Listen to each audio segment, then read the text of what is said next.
Now, parents and grandparents, you're about to hear a candid conversation with some Alabama child care directors who say they are barely holding on. They say they need the same funding for the early childhood development they provide as our state's K-12 schools receive for educating our children.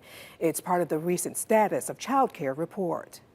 Operators for 3 Alabama child care centers revealed during the virtual Child Care Resources Status of Child Care report how losing federal funding they received during COVID is now impacting them and you, the families they serve.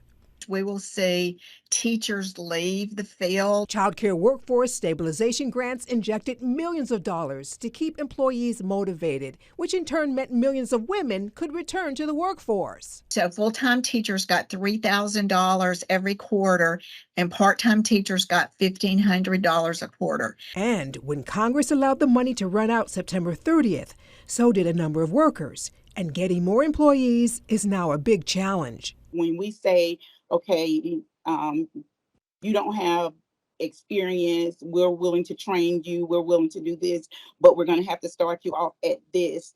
And they say, oh no, McDonald's pays more than that. Chick-fil-A pays more. Chick-fil-A starts off at $12 an hour. As our program this year, as that funding was cut, and it's going away, we've had to raise our rates just a little bit to be able to see if we can't keep that quality staff. Here's the disconnect between services and pay.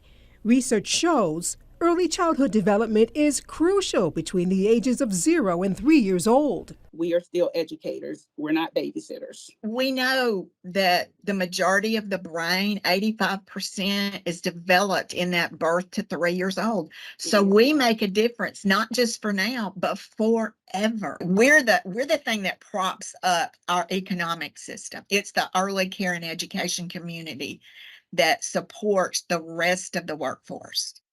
So without child care, she's saying the workforce suffer, which makes this a community problem. I served as the moderator for this forum, and these centers are now appealing to businesses and lawmakers to help. We have a link to the report from the Child Care Resources, so you can read it for yourself right now on the WBRC News app.